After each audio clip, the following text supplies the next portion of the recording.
వాళ్ళు కీర్తన 34వ కీర్తన 4వ వచనం చదువుదాం. 34వ కీర్తన 4వ వచనం.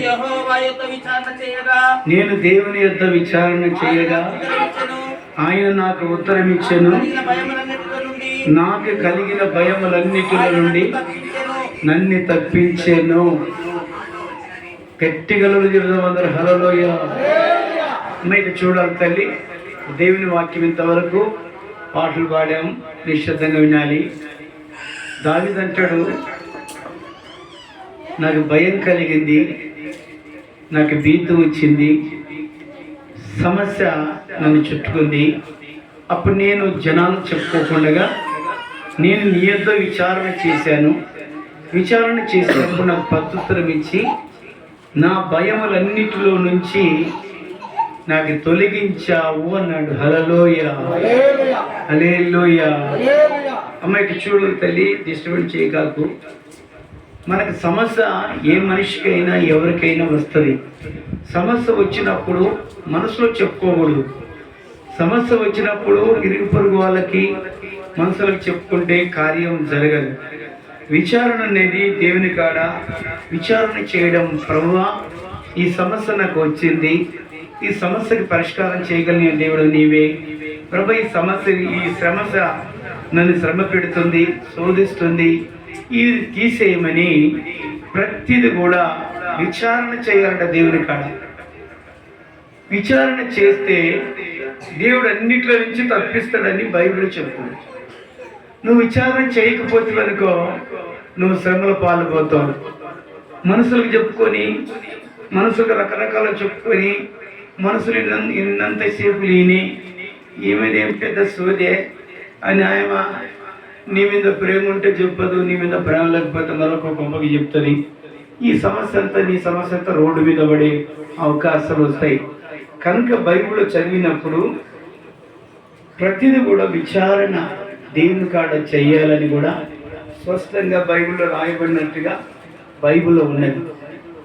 నువ్వు చిన్నది పెద్దది నువ్వు మందికి చెప్పుకోకూడదు. ఎందుకంటే ఆ చెప్పులలో నువ్వు బలహీనురాలు. ఈ బలం నీకు ఉండదు. నీ ద్వారా దేవుని నామం మహిమపరచబడాలా, నీ ద్వారా 10 మంది మారాలనుకుంటే నువ్వు బలవంతుడివై ఉండాలి. హల్లెలూయా, హల్లెలూయా. బలహీనుడివై ఉండకూడదు. బలహీనుడు ఎప్పుడు దేవుని కాడ విచారణ చేయనప్పుడు, దేవుని కాడ ప్రార్థించినప్పుడు, దేవుని కాడ ప్రతి సమస్య చెప్పినప్పుడు మనము మనుషుల మీద ఆధారపడి మనుషులు చెప్పిన మాట మీదనే మనము అమర్చబడి మన బలహీనపడే అవకాశాలు ఉన్నవని బైబిల్ చెప్తుంది. ఇప్పుడు నేను మన రోజున పోలకల్లో 4 రోజులు మీటింగ్లు జరిగాయి. ఆ మీటింగులకి డబ్బులు 30,000 ఖర్చు వస్తుంది. ఆ మీటింగులకు 30,000 ఖర్చు వస్తే 4 రోజులు ఉపవాసాలు ఉండి ప్రార్థన చేశాం. ప్రభువా, కరెంటుకి డబ్బులు కావాలి, వాల్ పోస్టులకు కావాలి, సౌండ్ సిస్టమ్ కావాలి, సంగీతాలకు కావాలి, ప్రయాణం వెళ్తున్న ఆటోలకు కావాలి, ఆడ మా ఖర్చులకు కావాలి. మేమైతే ఒట్టి చేతులతో పోతున్నాం. నువ్వు ఎవరిని కదిలిస్తావో, నువ్వు ఎవరు పరిచయం ఎవరికి ప్రేరేపిస్తావో నీ పని మాత్రమే జరిగించండి అయ్యా. మాకేం డబ్బులు అవసరం లేదు, మాకు ఆరోగ్యం ఇచ్చి శక్తినిచ్చి తినడానికి ఆహారం ఇచ్చే చాలు, నీ పని జరిగించాలయ్యా అని ప్రతిరోజు ఆ మీటింగ్ జరిగేంత వరకు, ముగించేంత వరకు విచారణ చేసుకుంటూనే వచ్చాం దేవుని కాడ. హల్లెలూయా, హల్లెలూయా. 4 రోజులు మీటింగ్లు ఉంటే 4 రోజులకి ఉపవాసాలుండి ప్రార్థన చేసుకుంటూ వచ్చారు. దేవుని బిడ్డలారా, ఒక రోజున అది 2వ రోజు అయింది. 3వ రోజున ఏం జరిగిందో తాలూకు ఆయన వచ్చి మనకి 5,000 ఇచ్చి వెళ్ళారు. దేవుడు ఆ మీటింగ్ అవసరం ఉందని ఆ మీటింగ్ విషయము సమర్పించాను. నాకు దేవుని కాడ విచారం చేశాను, దేవునికి మొరపెట్టాను కనుక దేవుడు ముఖముఖం తెలియని వాళ్ళను కూడా ప్రేరేపించి ఒకటే రోజు 20,000 లాస్ట్ బహిరంగ సభ రోజు 20,000 తీసుకొచ్చి అవసరాలన్నీ తీర్చేసి క్షేమంగా మేము కర్నూలుకు వచ్చాం. హల్లెలూయా. ఆ మీటింగ్ కని విని వెరగనంతగా వందల ప్రజలు ఆనందానికి అవతులు లేకుండా సిస్టర్లని మమ్మల్ని నిలబెట్టుకొని దేవుడు మాట్లాడాడు. అట్లా ఎందుకంటే చిన్న విషయం పెద్ద విషయం దేవుని కాడ చెప్పుకునేది నీవు నేను నేర్చుకోవాలా. చిన్న విషయం వస్తే చాలు, ఎవరైనా స్నేహితుడు అక్క నాకు ఇది వచ్చిందక్క, ఇది చాలా శ్రమలు వచ్చాయి, మా ఆయన బాధపెడుతున్నాడు, లేదంటే ఇంటి పొగలు బాధపెడుతున్నారు, ఇవన్నీ చెప్పుకోకూడదు. విచారణ దేవుని కాడ చెయ్యాలి. ఇప్పుడు చదివితే ఏముంది అక్కడ? కీర్తనలు, బైబిల్ కీర్తనలు అదే 34వ అధ్యాయము 4వ వచనంలో ఏమంటాడు దేవుడు అక్కడ? నేను దేవుని యొద్ద విచారణ చేయగా ఆయన నాకు ఉత్తరం ఇచ్చాను, నాకు కలిగిన భయములన్నిటిలో నుండి ఆయన నన్ను తప్పించాను.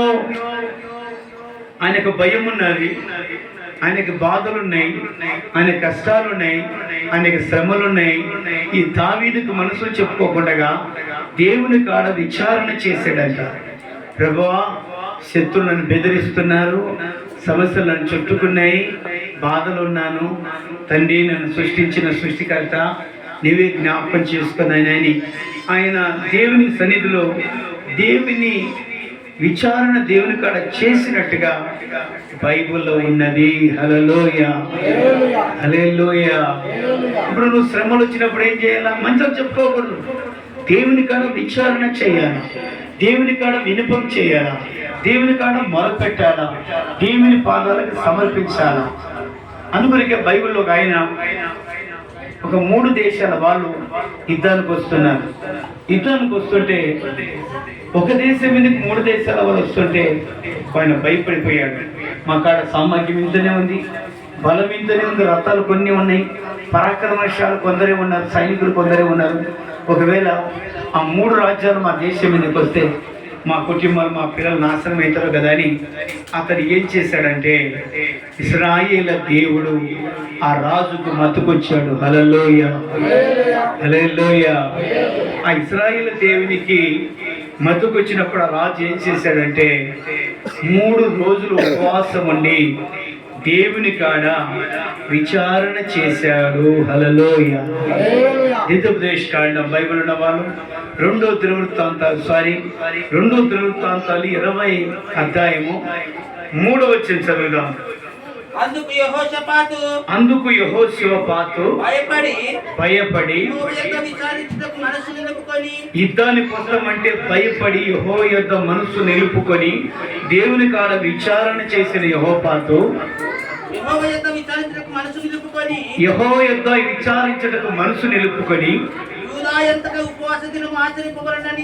యూదాయంత ఉపవాస దినము చాటించవలనని ఆజ్ఞించెను. దేవుని పిల్లల చూడాలి, 3 దేశం వాళ్ళు యెహోషాపాతు దేశం మీదకి యుద్ధానికి వస్తుంటే ఆయన భయపడిపోయి 3 రోజులు ఉపవాసం ఉండి మనసు నిలుపుకొని దేవుని సన్నిధిలో దేవుని కాడ అడిగారంట, అయ్యా నువ్వు సృష్టికర్తవయ్యా, నువ్వు లేకపోతే మేము బ్రతకలేమయ్యా, నీవు బలము, నీ సన్నిధి, నీ కాపుదల ప్రపంచానికి ఉందయ్యా, నీవు ఉంటే మేము రక్షించబడతామయ్యా, మాకు శత్రువులు వస్తున్నారు, మేము ఓడిపోతే మా పిల్లలు మా ఆడపిల్లలు ఏమైపోవాలా, తండ్రి నీ కాడ విచారణ చేస్తున్నాం, నీకు మొరపెడుతున్నామయ్యా, మాకెవరున్నారు, దిక్కెవరు లేరు అని యెహోషాపాతు సైనికులు, ఆ ఊర్లో ఉన్న అమ్మాయిలు అబ్బాయిలు అందరూ ఉపవాసాలుండి 3 రోజుల సమస్య వచ్చిందని ఏడుస్తూ ఉన్నారంట.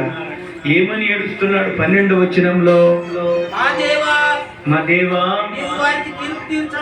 నీవు వారికి తీర్పు తీర్చవా, ముందుకు